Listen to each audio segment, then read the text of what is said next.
Então, muito boa noite a todas e todos. Vamos dar andamento, então, a mais uma sessão dos Encontros Nietzsche-Mercosul, que iniciou ontem.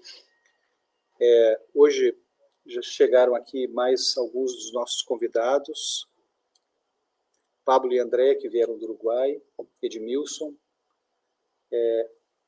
e Jorge Vizentainer, que chegou também hoje, né? Então, estamos completos.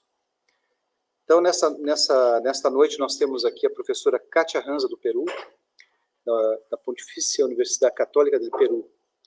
Vou apresentar brevemente a professora Kátia, inclusive destacando um aspecto que para nós é um pouco diferente, mas que ela me explicava agora, fazia parte de uma legislação no Peru, que ela fez a formação dela na graduação na Pontifícia Universidade Católica do Peru entre 1975 e 1980. Mas ela só vai conseguir o grau de bacharel em 86 e o título de licenciatura em 87, porque havia uma lei que precisava fazer um trabalho de conclusão, na verdade, né, para obter o bacharelado e um exame para obter a licenciatura. Então, nesse meio tempo, ela concluiu a graduação em 1980, e entre 81 e 86, ela foi para a Alemanha, para a Universidade de Tübingen, onde estudou também uma graduação em filosofia, em filologia clássica e romanística, nessa universidade. Depois que ela obtém, então, o grau de bacharelado e o título de licenciatura entre 86 e 87, ela faz também um mestrado, também na Pontifícia Universidade Católica do Peru. Tem uma formação completa, né, na universidade. Onde se tornou já professora, já em 79, começou a dar algumas aulas, né, e depois você vai fazer os seus estudos de doutorado na Goethe Universität, em Frankfurt am Main, entre 93 e 94, então um doutorado em filosofia, sendo que no Peru, pela Universidade Católica do Peru, ela obtém o grau de doutor em 1999.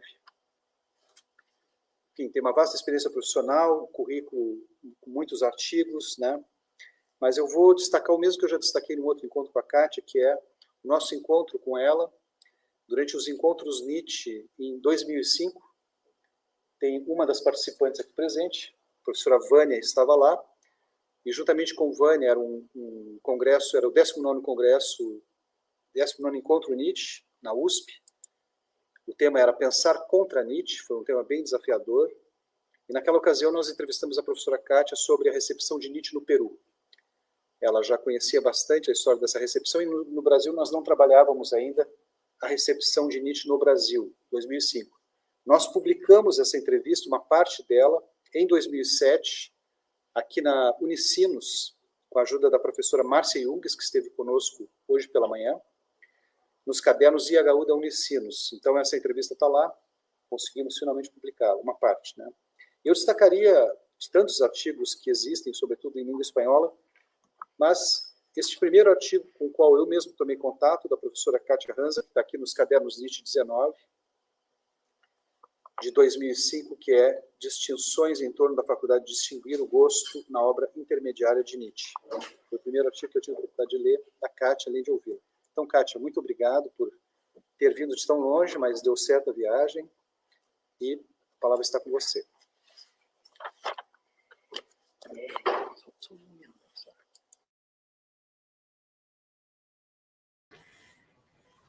Muchas gracias. Muchas gracias a ti, Luis, por la presentación y sobre todo por la invitación a estos encuentros. Es siempre grato encontrar amigos, ¿no? Rania, Rogelio, Vladimir. Y bueno, les agradezco mucho su presencia y espero que resulte interesante lo que voy a leerles, ¿no? El título de mi trabajo es Nietzsche escéptico, entre signos de interrogación. Voy a leer relativamente despacio porque es corta la presentación. Y bueno, Comienzo.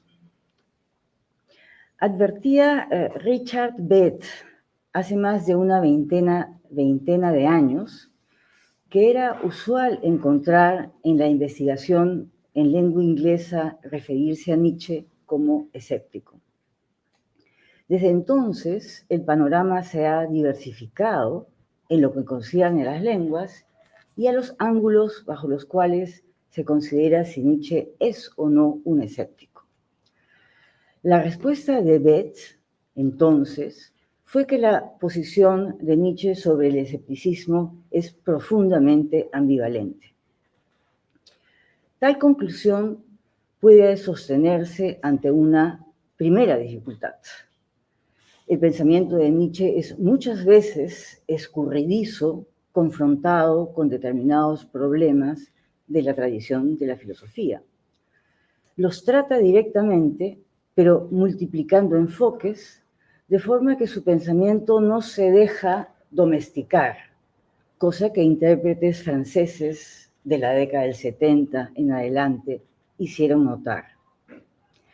Ante esa dificultad, una salida es ubicar en la trayectoria intelectual de Nietzsche las ocasiones en las que se ocupa directamente del escepticismo, tal como lo conocemos de la tradición filosófica. En ese caso, la ruta es fácilmente rastreable. Por su formación como filólogo, está familiarizado con las fuentes antiguas, es decir, con los escritos de sexo empírico. Sin embargo, ni bien enuncia en Humano demasiado humano el defecto hereditario de los filósofos, a saber, pensar de manera ahistórica, y va desbaratando los errores de la metafísica, se pregunta qué impacto puede tener en la humanidad un escepticismo generalizado respecto de la metafísica, vale decir, de la existencia de algo por definición negado en, cito, el único mundo conocido por nosotros. Siguen en Aurora y la Gaia Ciencia aforismos puntuales, entre los muchos que tratan del amplísimo dominio de lo humano. En Más allá del bien y del mal, y solo allí, encuentra uno un grupo relativamente cohesionado de numerales con relación al escepticismo. Finalmente, en las últimas obras, el escepticismo es mencionado en 3 ocasiones, siempre de manera laudatoria, aunque en los póstumos de esa época no es el caso. Este bosquejo del itinerario de Nietzsche concierne, como puede advertirse, a las menciones del escepticismo en la obra publicada, exceptuando los estudios filológicos tempranos y omite los póstumos. Tampoco toma en cuenta ese bosquejo directamente a los escépticos mismos, nominatem, es decir, a los que nombran, aunque por supuesto pueden estar presentes, nombrados o no, en los textos que abordan el escepticismo.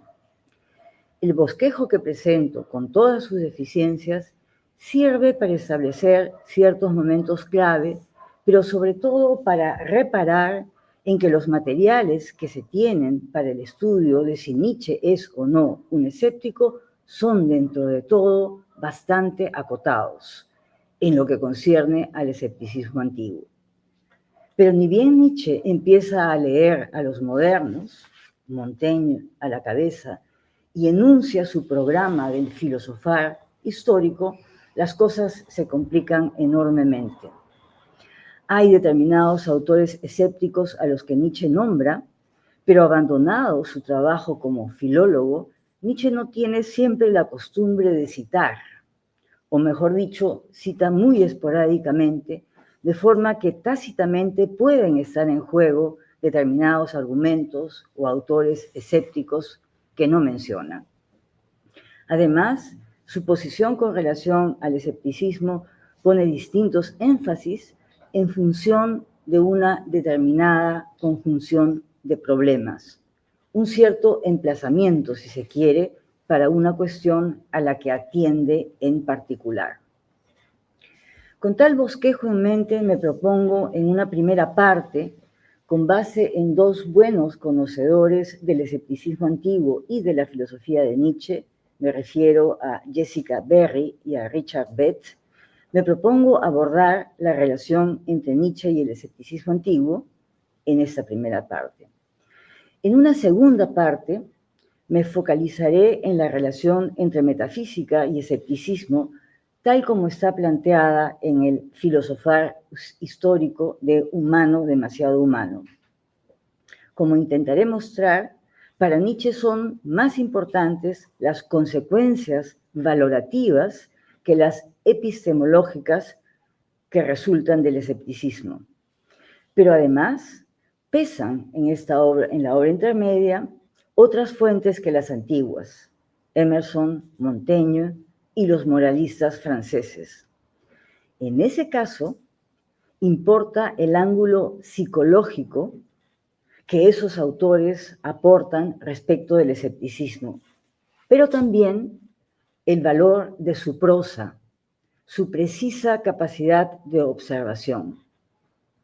Finalmente, en una tercera parte, me ocuparé del único grupo de numerales en los que Nietzsche se ocupa intensamente del escepticismo o directamente del escepticismo, a saber, el más allá del bien y del mal. Intentaré mostrar que el encuadre del filosofar histórico del escepticismo se concentra en la propia época bajo el aspecto de la relación entre ciencia y filosofía. El escepticismo tiene valor como instrumento para el filósofo. Su rigor y probidad son indispensables, pero no suficientes para una tarea que la filosofía ha de enfrentar, la creación de valores. Que tal cosa no puede ocurrir sino en la propia época se pone de manifiesto en los contrincantes que Nietzsche enfrenta.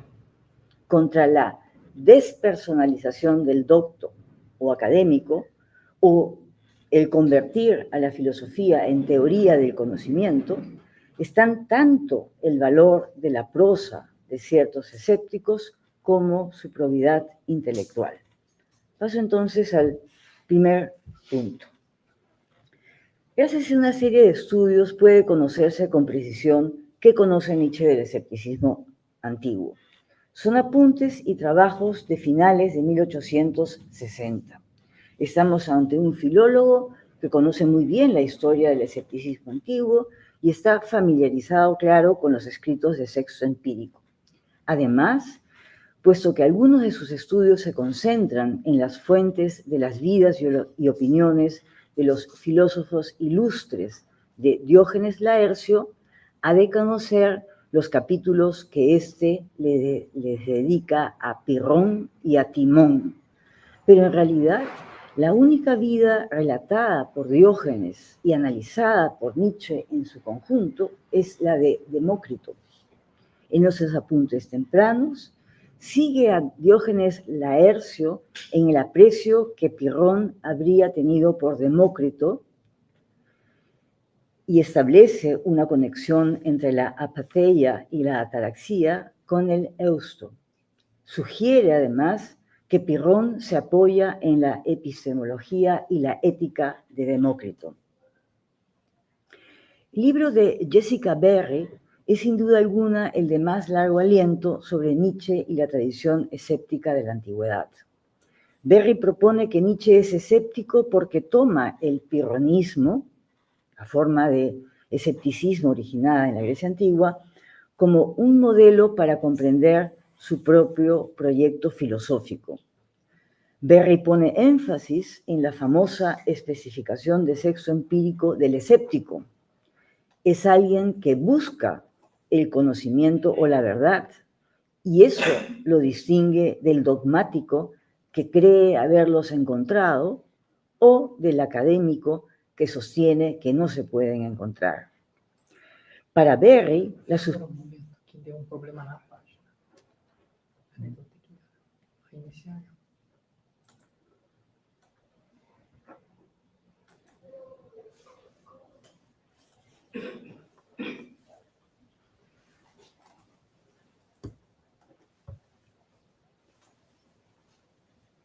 É só dar um S, eu acho. Não, a página caiu. A página. Tá. Pedazo.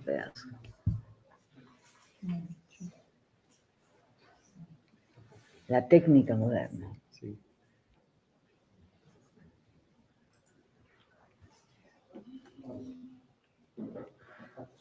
Tá funcionando? Só trava. Professor, então, continua fazendo. Desculpe. Sim. Onde está? Para Berry, la suspensión del juicio es lo que sostiene la búsqueda del escéptico pirrónico, que está llano a investigar provisionalmente lo que le ofrecen las apariencias. En las metáforas del filósofo como un navegante y aventurero, y por supuesto en la figura del espíritu libre, adopta Nietzsche una posición libre de convicciones, distinta a la del dogmático o del académico a los ojos de Sexto Empírico. Por último, la oposición de Nietzsche a la ataraxia en la obra tardía es, sostiene Berry, solo aparente, pues se sobreestima su rechazo de la tranquilidad y se sobreestima su rechazo de la tranquilidad y se subestima la complejidad de la ataraxia en las fuentes antiguas. Esta puede ser también entendida como eufemia, el buen ánimo, en la aventura del conocimiento propugnada por Nietzsche.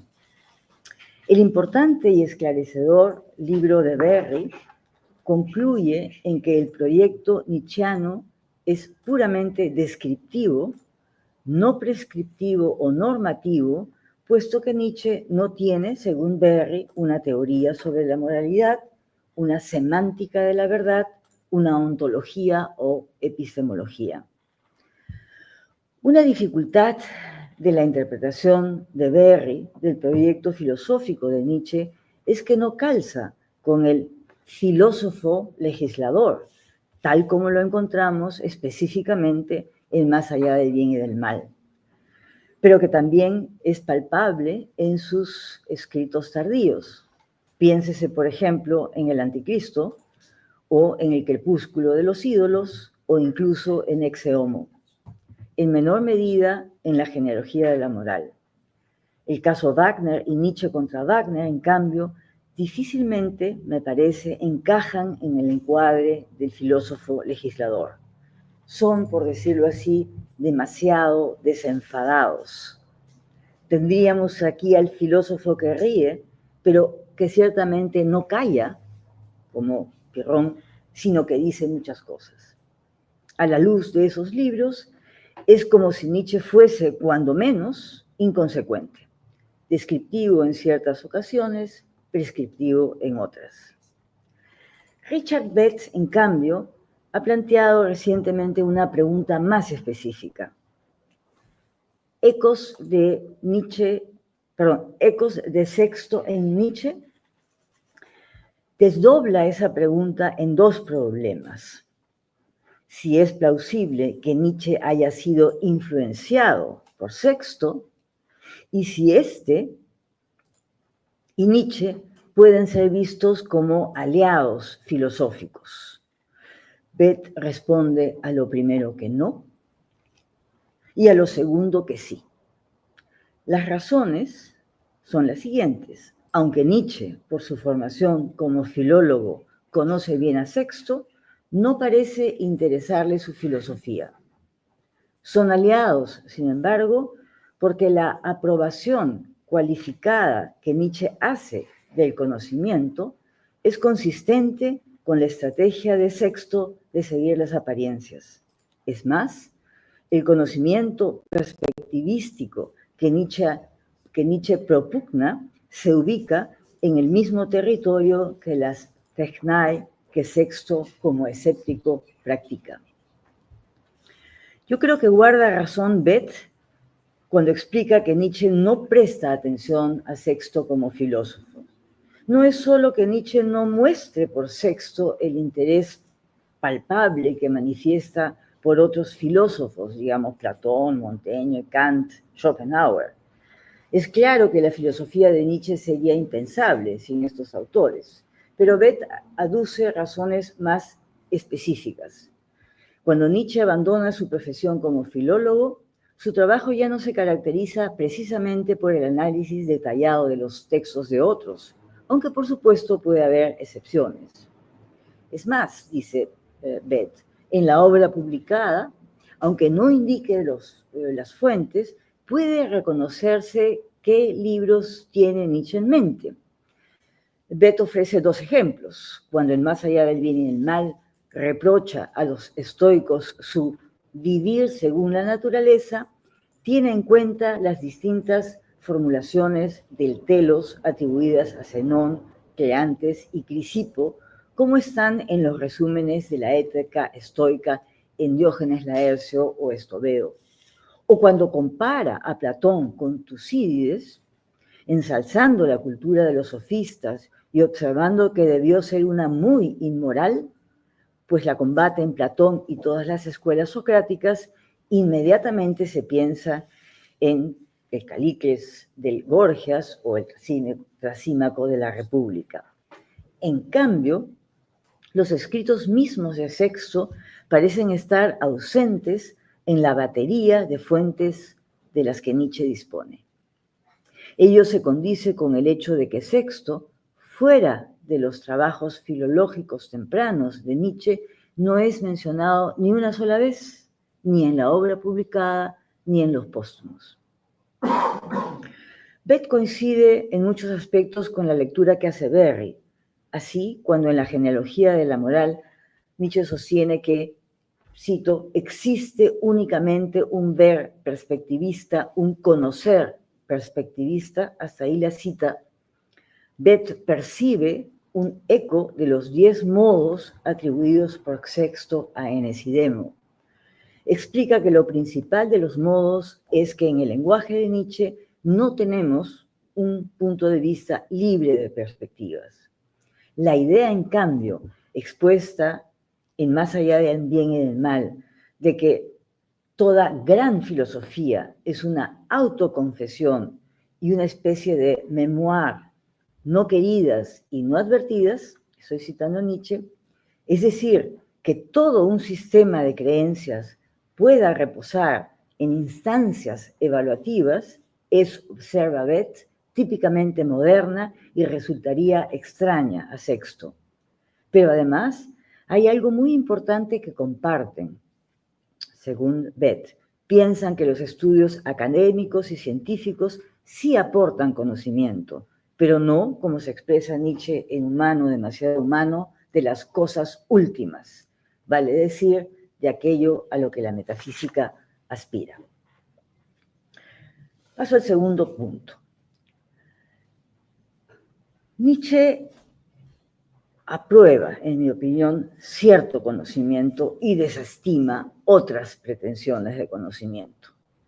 Con ello, no solo tiene una posición afín a la de Sexto, sino que sigue desde un inicio la línea básica del criticismo kantiano, el establecimiento de los límites del conocimiento, tal como la encuentra mediada primero por Schopenhauer y luego por Friedrich Albert Lange.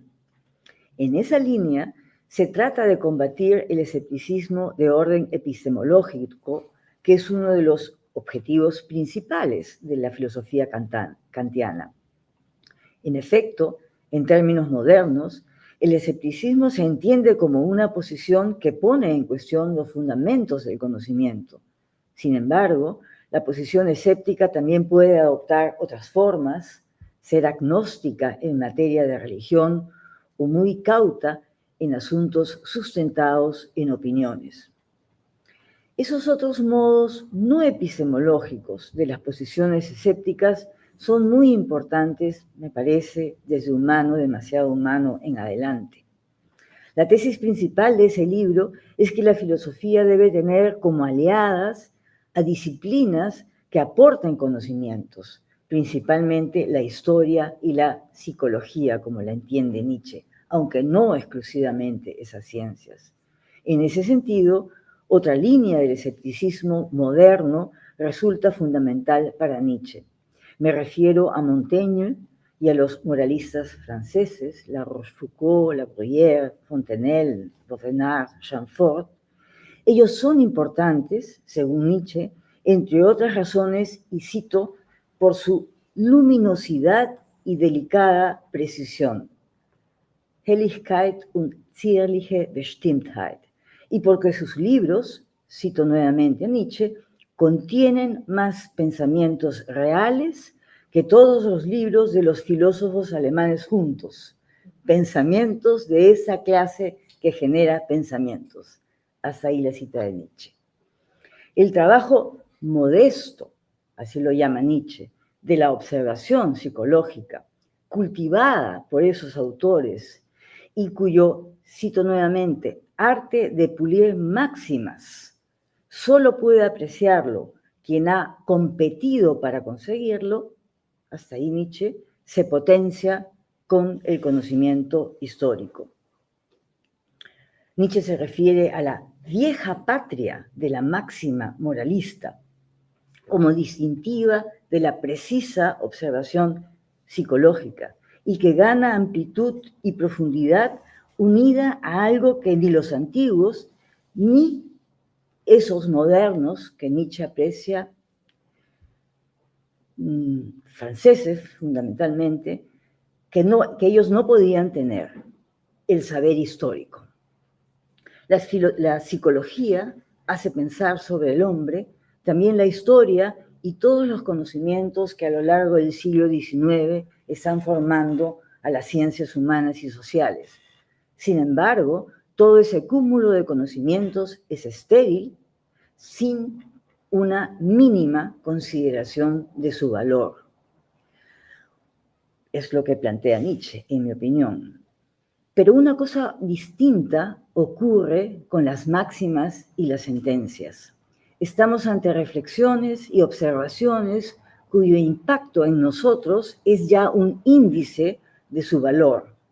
Los estrechos círculos de los que surgieron esas máximas y sentencias que, dice Nietzsche, podían sacrificarlo todo al ingeniosísimo afán de agradar, hasta ahí Nietzsche, son, por supuesto, sospechosos para el espíritu científico, pero sus métodos no tienen por qué serlo, sobre todo si van unidos a otros métodos y saberes de la ciencia. En este punto conviene reparar en que Nietzsche ha aprendido a apreciar esa cultura aforística y de observación moral gracias a Schopenhauer, por supuesto, a que lee pronto los ensayos de Montaigne y Emerson, y a que incluye el libro de Paul Rée sobre el origen de los sentimientos morales en esa tradición. Precisamente la segunda sección de Humano demasiado humano, que lleva por título Para la historia de los sentimientos morales, inicia con una secuencia de 3 aforismos en los que vale la pena reparar.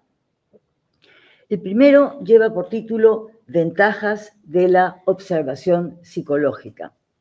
El segundo lleva por título Objeción y el tercero lleva por título A pesar de ello. En el primero, Ventajas de la observación psicológica, se alude, cito a Nietzsche, a la pobreza de la investigación psicológica, al menos en Alemania e incluso en Europa. Y se explica, cito, que ni la mente más aguda es capaz de apreciar adecuadamente el arte de pulir máximas si no ha sido educada para ello y no ha competido para conseguirlo. Cierro la cita. En el segundo aforismo, objeción, se considera así, cito nuevamente, si para la felicidad del hombre fuesen mucho más deseables cierta fe en la bondad humana, una atávica aversión hacia el análisis de las acciones humanas, antes que esa cualidad de la agudeza psicológica. Cierro la cita. Se concede que los maestros franceses del examen psicológico, a quienes se ha unido Paul Rée, dan, dice Nietzsche, en el negro centro de la naturaleza humana. Sin embargo, si el espectador de esos crudos análisis no se guía, dice Nietzsche, por el espíritu científico, sino, cito, por el amor a los hombres, maldecirá un arte que parece sembrar en las almas de los hombres el sentido de la denigración y la sospecha. Cierro la cita. En el tercer aforismo, a pesar de ello, se sostiene que ya no es posible prescindir de una ciencia que indaga sobre el origen y la historia de los sentimientos morales, cuyos problemas, cito Nietzsche, la filosofía más vieja no los conoce en absoluto. Cierro la cita. Por la sencilla razón de que ella no dispone de una fuente de conocimientos que la modernidad sí tiene: historia y psicología. Es interesante observar que en esos tres aforismos se sigue una lógica argumentativa de pros y contras. Más importante, sin embargo, es que Nietzsche cita y hace suya una tesis de Paul Rée que sostiene tiene grandes consecuencias. Viene una cita un tanto larga de Nietzsche. El hombre moral no está más cerca del mundo inteligible, metafísico, que el hombre físico. Esta proposición, templada y afilada bajo los martillazos del conocimiento histórico, quizá pueda servir algún día en el futuro como el hacha para cortar de raíz la necesidad metafísica de los hombres. Si esto irá más en beneficio del bienestar general, ¿quién sabría decirlo? Mas en todo caso, como una proposición de consecuencias importantísimas, fecunda y terrible a un mismo tiempo, que mira al mundo con ese doble rostro que todos los grandes conocimientos poseen. Hasta ahí la cita de Nietzsche, que ha empezado con una cita de Paul Rée. El hombre moral no está más cerca del mundo inteligible, metafísico, que el hombre físico. Reparemos en varios aspectos de la tesis y en la forma como Nietzsche la entiende. Primero, la tesis excluye o hace equidistante la polaridad inteligible-físico. Segundo, a Nietzsche por sobre todo le interesa el campo de estudio que ella abre, la génesis de los sentimientos, en particular de los sentimientos morales, o por último, de los valores. No es un campo ni inteligible ni físico, sino uno discernible para la historia y la psicología. Un campo, como acabo de mencionar, insospechado para la antigua filosofía, y en lo que concierne a la psicología, completamente descuidado, sostiene Nietzsche, por la filosofía de entonces. O sea, por la filosofía de la época de Nietzsche. Tercero, quizá la tesis sirva en un futuro, dice Nietzsche, para cortar de raíz la necesidad metafísica que parece incongruente con las observaciones o conocimientos históricos y psicológicos. Cuarto, la tesis es muy importante por sus consecuencias. Ellas son dobles, dice Nietzsche, por fecundas y terribles. No especifica cuáles son esas consecuencias. Queda para el lector establecerla. Quizá las consecuencias son fecundas porque la tesis alienta la búsqueda de nuevos conocimientos. Quizás sean terribles porque trastocan radicalmente muchos supuestos. El principal, enunciado en el primer numeral de Humano demasiado humano, que lo más valorado pueda tener como origen su opuesto. El pasaje citado, forzando un tanto algunos de los aspectos destacados, uno podría reconocer ciertos recursos propios del escepticismo pirrónico, por ejemplo, la equipolencia en la exclusión de la polaridad o la negativa a pronunciarse sobre cuestiones últimas o la capacidad para mirar las cosas de una doble manera. Pero de lo que no cabe duda es en la confianza que los estudios académicos y científicos aportan, la confianza que tiene Nietzsche de que los estudios académicos, los estudios científicos aportan conocimiento, confianza que ciertamente Sexto también tiene.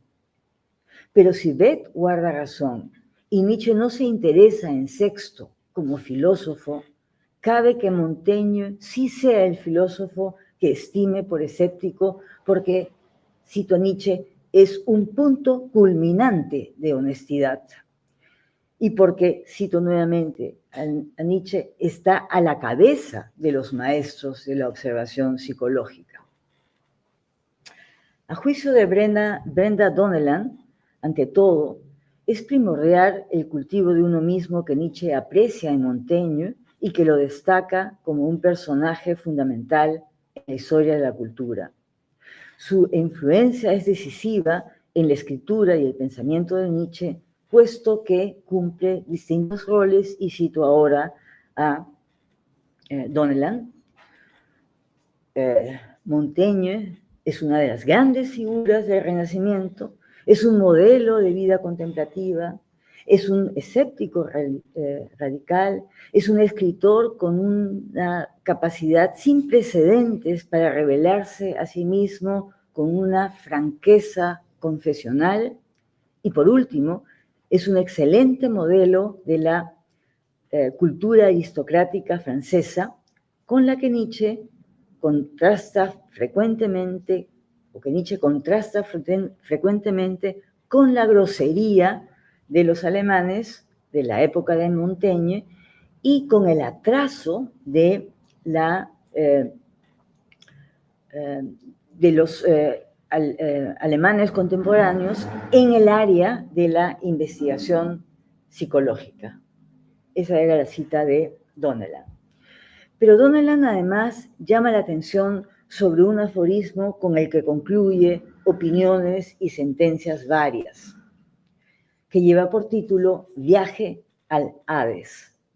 Allí se presentan 4 pares de pensadores muertos: Montaigne y Epicuro, Goethe y Spinoza, Platón y Rousseau, Pascal y Schopenhauer. Pares de opuestos cuyo eje es una tendencia idéntica o similar. Me concentro en los primeros, en Montaigne y Epicuro. En el caso de Epicuro y Montaigne, el eje común sería el de vidas dedicadas a apreciar y elegir reflexivamente los aspectos sensuales de la experiencia humana. El primero, de un modo más espiritualizado, el segundo, de una forma más carnal. Epicuro sirve como ejemplo de un estado libre de los temores y pasiones de la vida, de una persona empeñada en observarlos y analizarlos. Ciertamente, la obra de Montaigne ejemplifica la superación epicúrea del dolor y el temor a la muerte. Epicuro y Montaigne son escépticos que han superado la negatividad y que pertenecen a una cultura superior, cito a Nietzsche, al volverse independientes de las opiniones dominantes. Hasta ahí Nietzsche. Sostiene Donnellan que Epicuro juega un rol importante en la obra intermedia de Nietzsche para la aceptación mesurada del placer. Montaigne, en cambio, es más importante en la obra tardía por la aceptación gozosa, por la gozosa afirmación de la vida y por constituir un carácter más fuerte y original. Aún así, advierte Donnellan que hay en los ensayos de Montaigne actitudes que son similares a las que Nietzsche adopta en la obra intermedia y madura. La experiencia básica del francés de que no hay certeza en el conocimiento es expresada a través de sus propios sentimientos de forma asistemática y en términos simples. Ese rasgo prefigura el rechazo que hará Nietzsche de la jerga oscura y del razonamiento abstracto de los filósofos alemanes profesionales. Por su parte, Jessica Berry advirtió hace ya varios años cuán pocos estudios existen sobre la relación entre Nietzsche y Montaigne, situación que no ha cambiado realmente. Ella argumenta que el ímpetu dado al naturalismo, patente desde humano, demasiado humano en adelante, expresa cuán importante es Montaigne precisamente en ese momento del trabajo filosófico de Nietzsche. Además, se propone mostrar que el naturalismo de Nietzsche que el naturalismo que Nietzsche adopta tiene sus raíces en el escepticismo pirrónico que Montaigne despliega en el Renacimiento. Por un naturalismo coincidente con el escepticismo, entiende Berry una posición equiparable al seguir las apariencias de Sexto. Además, coincide con otra autora, Claude Marie Clark, en que el proyecto principal de Humano demasiado humano es inducir al escepticismo concerniente al mundo metafísico, mostrando que es cognitivamente superfluo el mundo metafísico. Pero además ve en Montaigne a un escéptico e interlocutor detrás de la escena para la crítica de la metafísica. Paso a la última parte, la muy breve. En mi opinión, no se enfatiza suficientemente el nexo que hay entre escepticismo y escritura, tanto en Montaigne como en Nietzsche. Me focalizaré, claro, en Nietzsche, pues sus métodos puntuales de observación y análisis en aforismos permiten un ejercicio filosófico exploratorio, factible, de construir argumentos en favor de una u otra posición.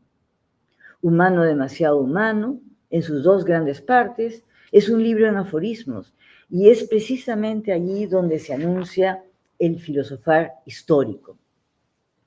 La primera sección de la primera parte lleva por título, en clara alusión a la metafísica, de las primeras y últimas cosas. En el aforismo 18, que lleva por título Preguntas fundamentales de la metafísica, se sostiene que esta, cito, puede ser definida como la ciencia que trata de los errores fundamentales del hombre, aunque como si fuesen verdades fundamentales. Cierro la cita. El aforismo 20 se titula, algunos peldaños atrás, y guarda un cierto eco con Sexto Empírico. Y el 21, finalmente, hace explícita, cito, una presumible victoria del escepticismo. Una posibilidad que concierne a la formación de las personas y la sociedad, una doble cuestión por psicológica e histórica. La metafísica, concebida como inversión del error y la verdad, articula el análisis y la crítica efectuados en los primeros aforismos de Humano, demasiado humano, sobre una serie de conceptos de primer orden filosófico. La lógica, el número, el lenguaje, por ejemplo. Uno por uno se desbaratan muchos supuestos. Tomar como error lo que la metafísica asume como verdadero es una práctica para minar al adversario, al mejor modo de contraargumentos escépticos y ejercicios en la equipolencia. Se trata de una secuencia, ¿no?, de destrucción de los errores que culmina en el aforismo 19. Y como observa Heller, en el aforismo 20 tiene lugar un giro. Dice Nietzsche que hay que retroceder algunos peldaños.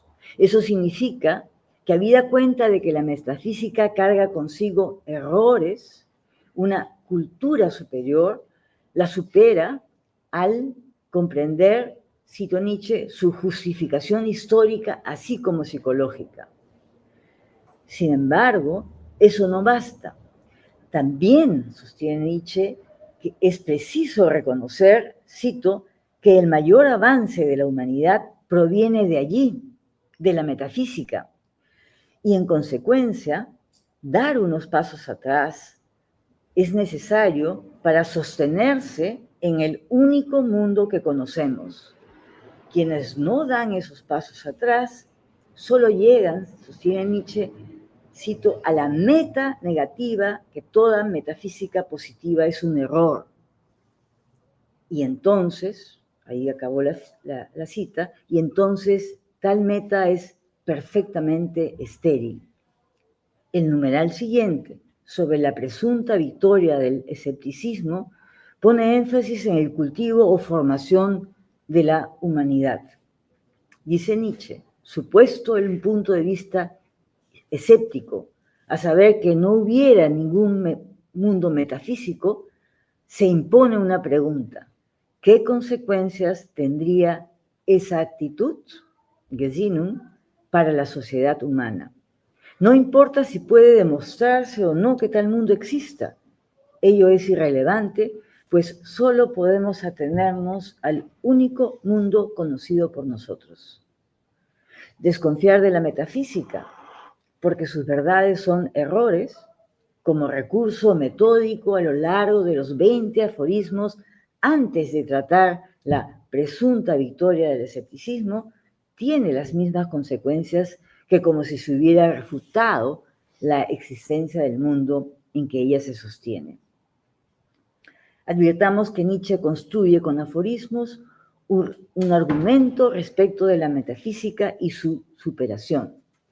Pero el escepticismo no es una meta, sino un instrumento en la exploración de verdades que pueden ser errores, con la cautela necesaria para no pronunciarse sobre cosas últimas o primeras.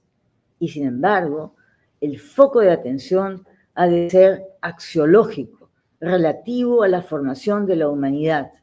Las consecuencias epistemológicas del escepticismo, por decirlo así, no son tan importantes como las valorativas.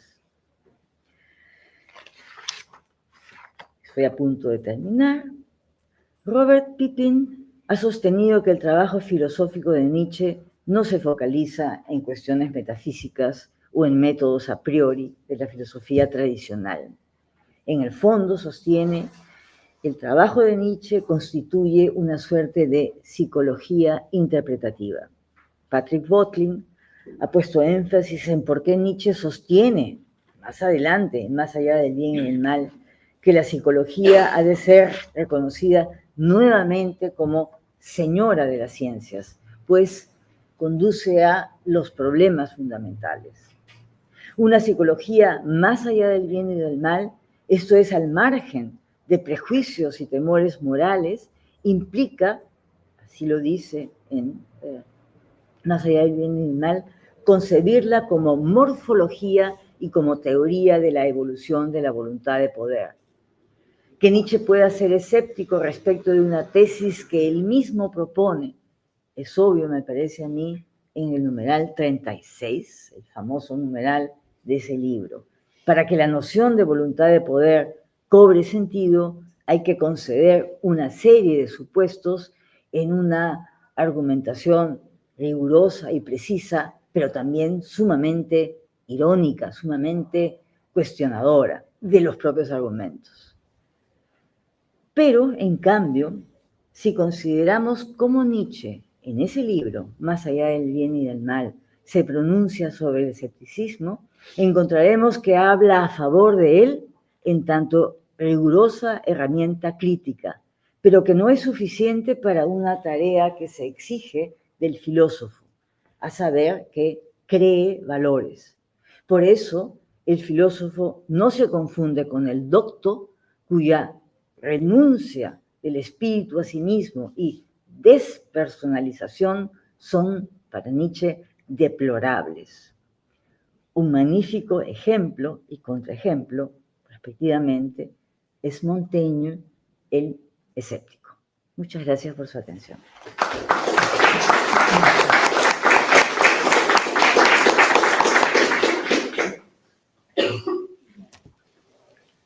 Bueno, bom, vamos passar então às perguntas, né?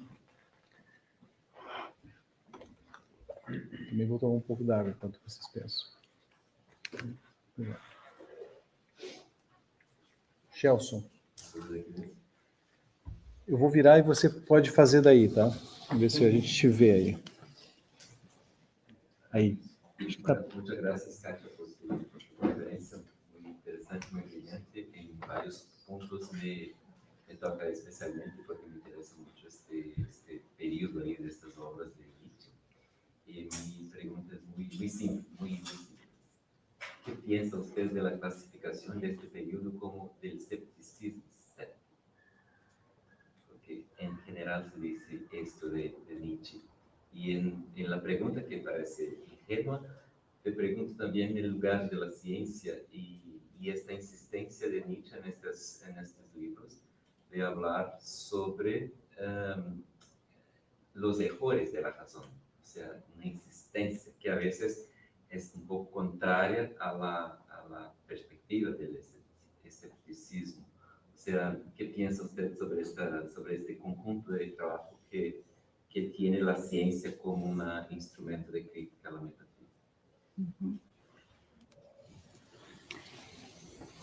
Bueno, muchas gracias por las preguntas, ¿no?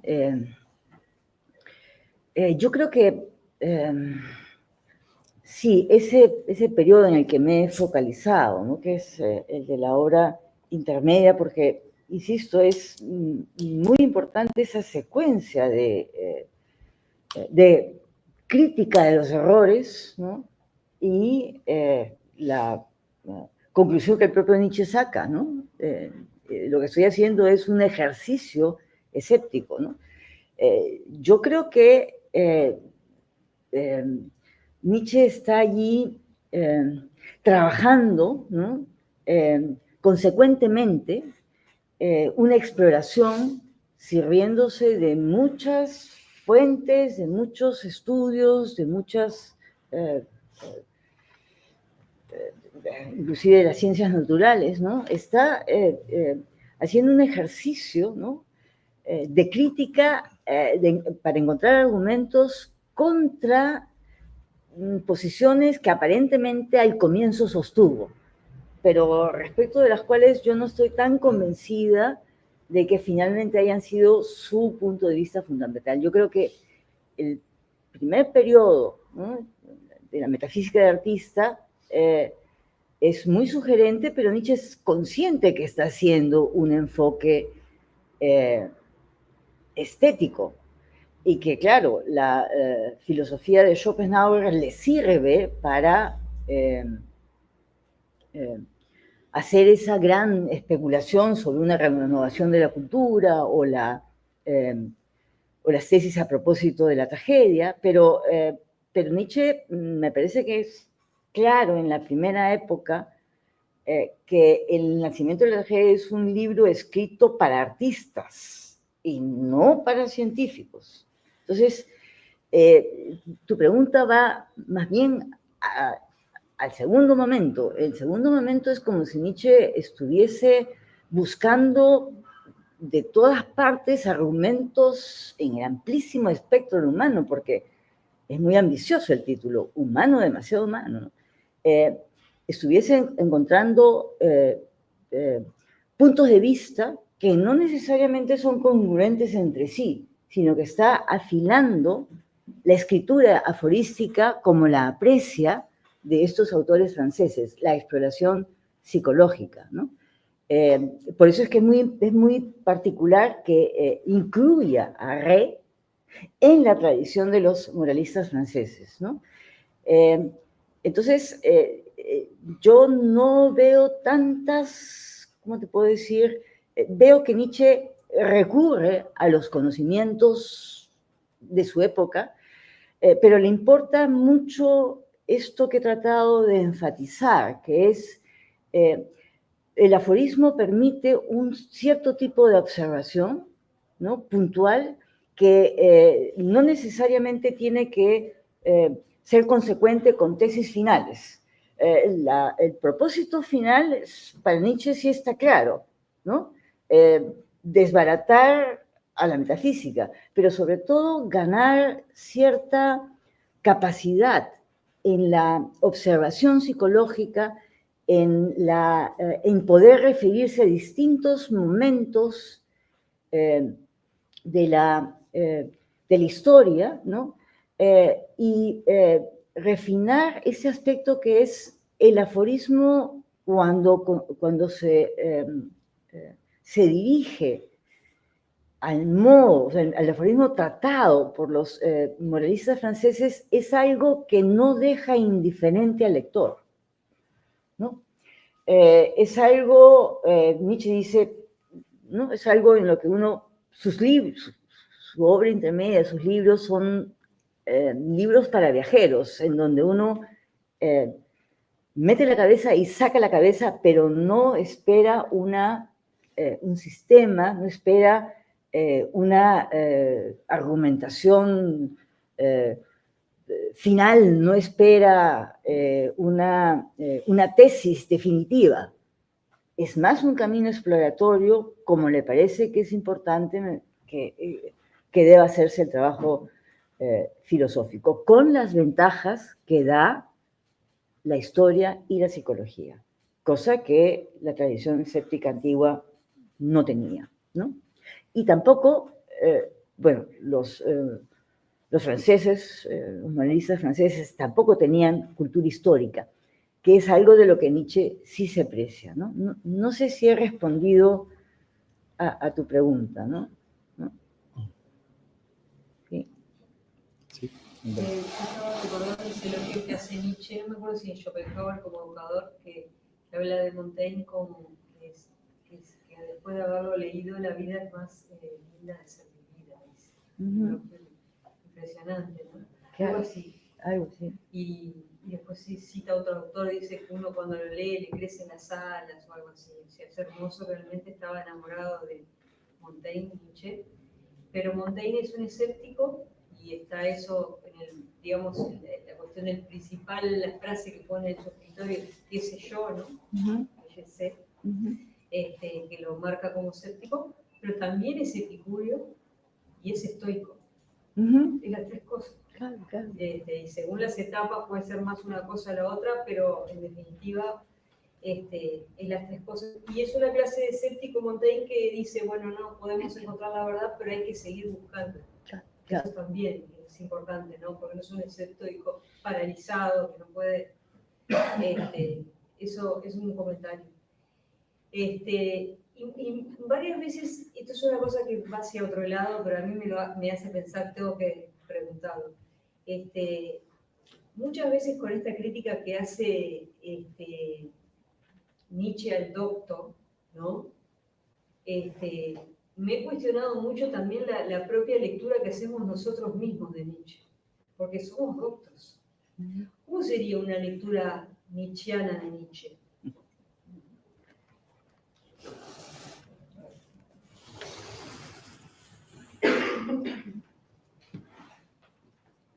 Bueno, tendría que ser primero una lectura que no lo tome al pie de la letra y una lectura que también reconozca las trampas en las que Nietzsche nos pone como lectores. O sea, eso es, ¿no? Alguien que no lo pueda tomar muy en serio, ¿no? Alguien que, como propone en la obra intermedia, lo lea y saque conclusiones, ¿no? Intente pensar por sí mismo. Esa sería la lectura no docta, alguien que se atreva, ¿no?, a pensar por sí mismo y que no... Entonces es interesante lo que planteaba por la mañana, o sea, hace un rato, Ademir, ¿no? Que es...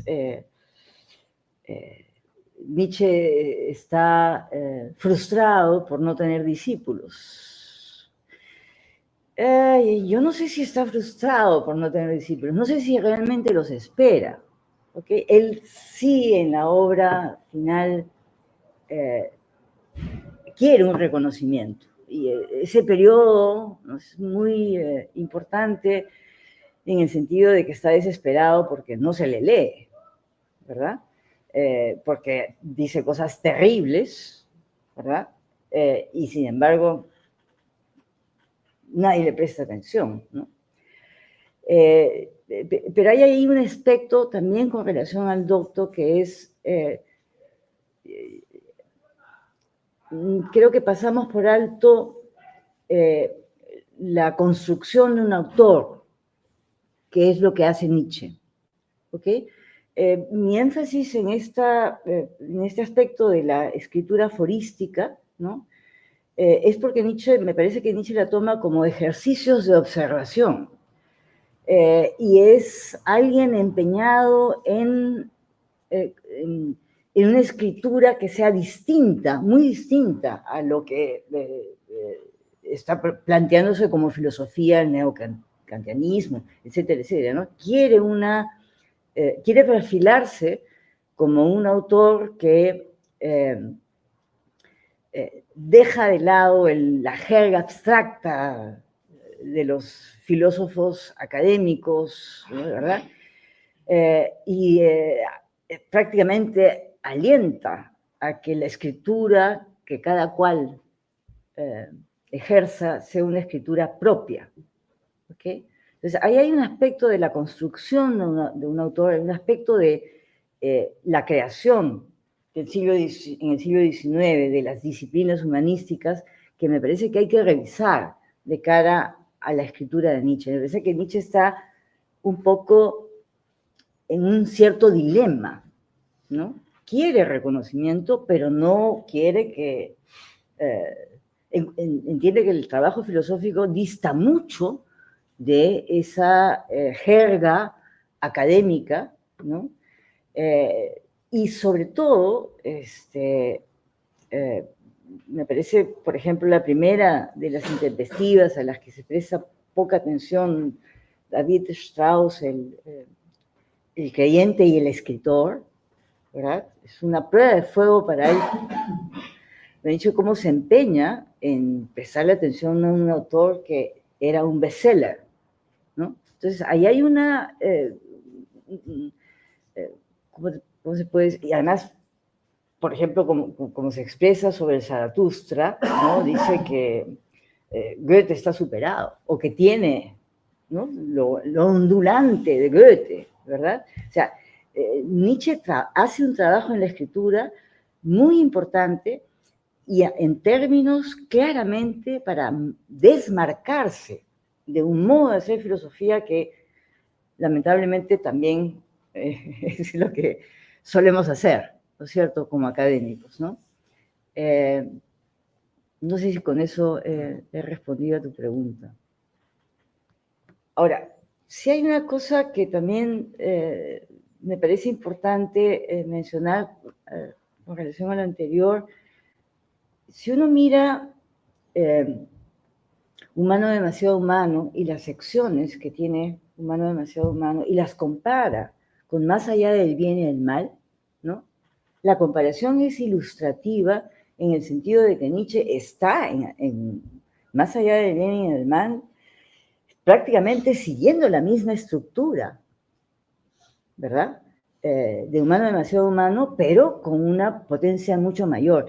Y se repiten los temas, ¿no? Pero se repiten ya con un autor, digamos, mucho más entrenado y mucho más, digamos, agudo, ¿no? Porque, insisto, Humano demasiado humano es bastante exploratorio. Más allá del bien y del mal es más bien un libro donde Nietzsche quiere plantear ciertas tesis, ¿no? A manera de ensayos, pero no como tesis definitivas. Y el famoso numeral sobre la voluntad de poder es un numeral en el que prácticamente Nietzsche dice: puedo hacer una argumentación perfectamente lógica y consistente, ¿verdad?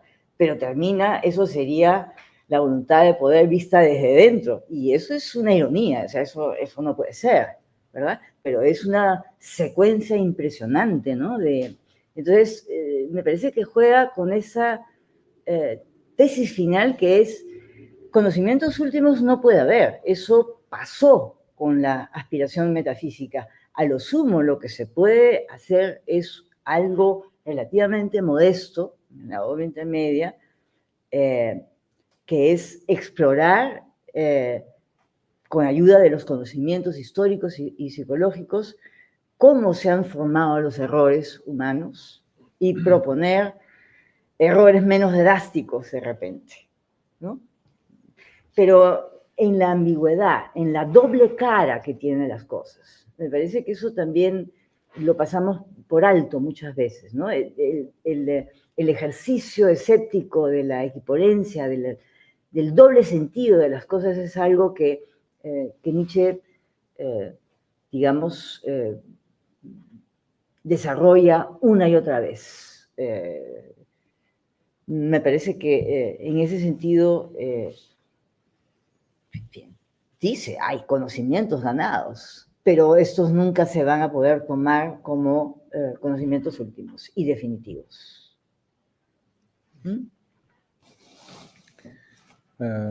Enquanto vocês pensam, tem mais uma questão. Queria conversar aqui com os que estão nos assistindo aqui pelo YouTube. Nós perdemos aqui, como vocês veem aqui atrás, tivemos um problema técnico, então a gente não está vendo as perguntas de vocês, se vocês têm perguntas aí no canal. Então não poderemos, não tem, ó, estão dizendo que não tem.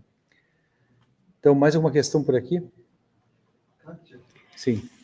Parabéns pela exposição, e é muito instigante mesmo essa obra que começa a filosofia do espírito livre, que é uma ruptura, né? A solidão de Nietzsche, começar uma tarefa filosófica, filosofar histórico, sem ter reconhecimento e abandonar o conforto de ter o apoio de Wagner, que era onde Nietzsche estava, né, no grupo em que ele se sentia, tinha um lar, um acolhimento filosófico. Mas o Paul Ré vai ser um grande amigo de Nietzsche nessa época. E é curioso que o Nietzsche valorize o Paul Ré como sendo ligado à tradição dos moralistas franceses, que é uma tradição literária. Mas, em A Origem dos Sentimentos Morais, o Paul Ré está querendo unir uma tradição literária com uma tradição científica. Ele diz já no início, de quem não seguir Darwin, não leia o livro. E o Nietzsche parece que silencia isso. E mais, e qual é o fundo filosófico de Paul Ré? Ele é schopenhaueriano, bastante, e humeano. E tem bastante teses empiristas, Stuart Mill, né, que Nietzsche não compartilha. Né? Então, como Nietzsche conseguiu esquecer, colocar de lado, né, toda essa relação que ele tem com o Paul Ré, apenas a parte literária e todo o resto que é fundamental em A Origem dos Sentimentos Morais. Parece que ele não estava querendo se dar conta de todas as diferenças que eles possuíam já naquela época. Como você vê essa afirmação de Nietzsche? Paul Ré era muito mais do que assim ligado aos moralistas franceses. Kátia, vamos passar a pergunta também para a Rogéria e respondemos tudo, pode ser? Rogério. Pode fazer. Tá. Obrigado, parabéns pela belíssima fala. São duas observações. A primeira, que eu acho que conecta um pouco com essa relação, esse tema que encerra a sua fala, que é sobre a criação de valores, e como que o ceticismo está conectado a isso. Eu suspeito que uma pista importante para o Nietzsche é Platão, porque o Nietzsche, surpreendentemente, nas preleções dele, nos cursos sobre Platão, ele lê Platão como um filósofo cético. Ele retoma uma tradição da antiguidade. Então, na reconstrução que ele faz, Platão começa como um cético metafisicamente inspirado pelo cartesianismo, muito inspirado na leitura do Teteto, e depois ele termina cético nos diálogos aporéticos do Parmênides, etc. E Platão, na leitura que Nietzsche faz, eu acho que principalmente inspirado pelo Weissmuller, na década de 80, ele volta a essa imagem do Platão cético, e curiosamente, o Nietzsche nunca fala sobre isso na obra publicada, no Além de Bem e Mal, por exemplo. O Platão aparece como o dogmático, mas nos póstumos, o Platão está sempre como modelo do filósofo cético. Me parece que a aposta do Nietzsche é justamente porque o Platão precisa disso para se apresentar como legislador. É como se fosse uma doutrina esotérica. Assim. A primeira observação. E a segunda é sobre, você enfatizou muito a tradição do sexto empírico, do ceticismo irônico, mas o Nietzsche era muito familiarizado também com o ceticismo acadêmico. Inclusive, ele deu um curso sobre os acadêmicos do Cícero.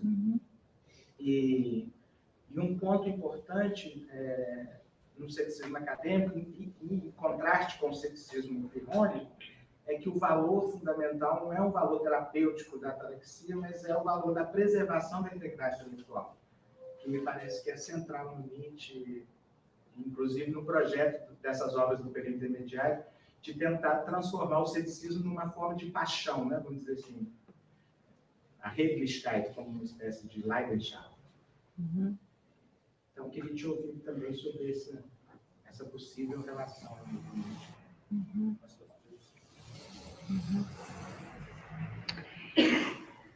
A ver, si he entendido bien la pregunta, Vladimir, es en la dirección de cómo así Nietzsche consigue desprenderse de ese cierto darwinismo de Re, ¿no? Bueno, él retoma el punto en la genealogía de la moral, ¿verdad? O sea, al comienzo, ¿no? O sea, pone a Re dentro de los psicólogos ingleses que son ellos mismos interesantes como psicólogos, ¿no es cierto? Porque no toman en cuenta finalmente cómo han surgido los valores. La tesis es muy básica, como la plantea Nietzsche en la genealogía de la moral, ¿no? Al comienzo. Es decir,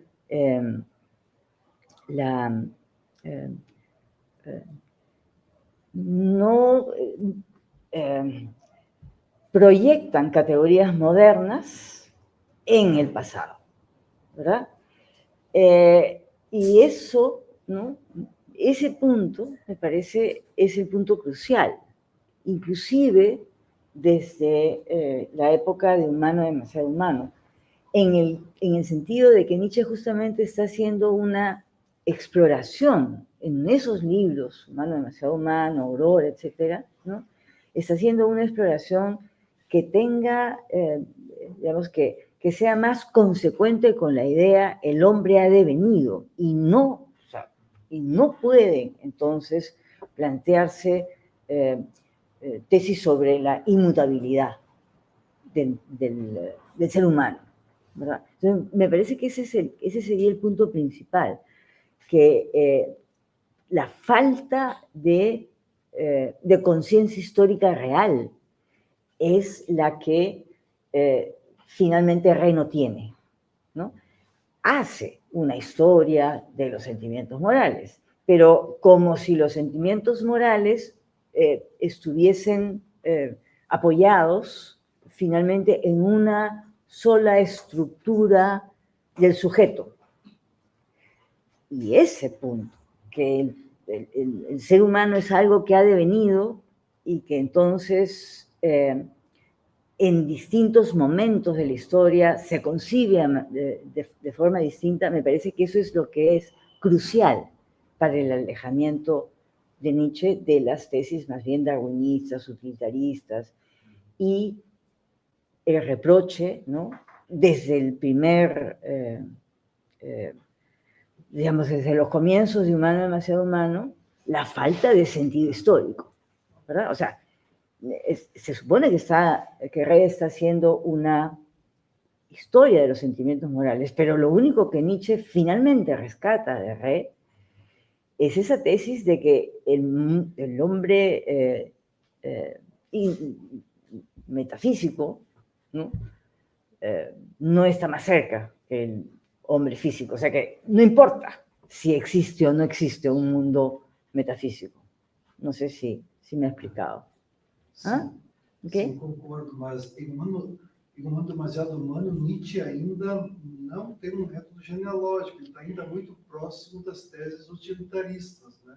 É um lento distanciamento até ele formular a crítica, né? Claro, pero, insisto, ese modo exploratorio de los aforismos, ¿no?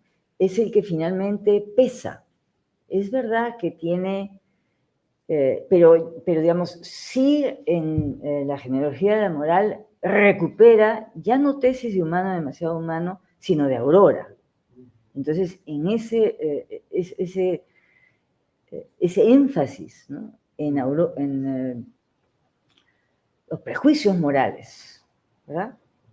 Quizás ese sea el punto principal, ¿no es cierto? El prejuicio moral, que es lo que vale hoy día, tiene que haber valido en algún momento. Quizás ese sea el punto principal que le permite distanciarse. Puede ser, ¿no? Nada. Bueno, Rogelio, sí, muy importante la observación que hace sobre las clases de Nietzsche sobre los académicos, ¿no? Y el punto de la preservación de la integridad intelectual, coincido completamente, o sea, eso está obviado en mi trabajo, ¿no? Y sí, lo que es muy sorprendente, tú lo mencionas, es que con relación a Platón, que tome a Platón como un escéptico, ¿no? Porque yo creo que eso es interesante en el sentido de que Nietzsche es muy cuidadoso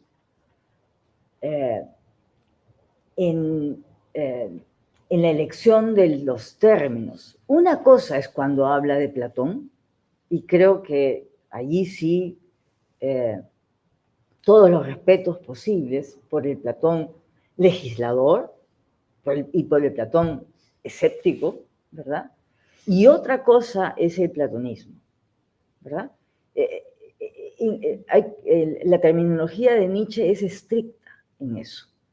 Una cosa es el platonismo como, digamos, una suerte de doctrina que circula por ahí, contra la que Nietzsche combate, por supuesto, pero es muy distinta su posición con relación a Platón en específico. Para empezar, me parece que también lo admira como escritor, ¿no es cierto? O sea, un filólogo que no sepa el valor de la escritura platónica, ¿no? O sea, Platón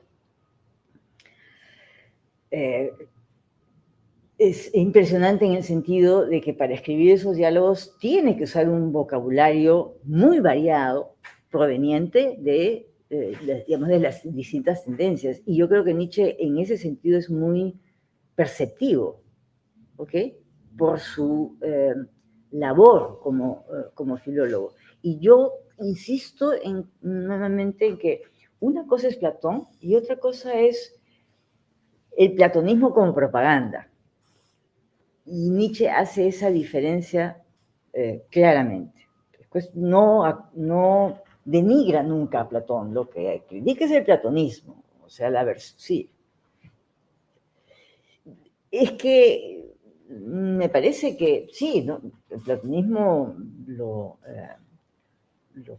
critica una y otra vez, no hacía Platón, o sea, insisto, cuando menciona a Platón es una cosa, cuando habla del platonismo es otra cosa, en sus escritos. Pero bueno, espero haber respondido. Bueno. Bem, então, obrigado pela presença de todas, né? Nós vamos encerrar por aqui. Hoje foi um longo dia, amanhã continua pela manhã. tarde e noite, lá no Centro de Integração do Mercosul, tá? Que fica no centro, ali no final do calçadão, no ângulo do Mercado Público. Amanhã é feriado por aqui, mas nós vamos estar trabalhando. Muito obrigado, uma boa noite a todos.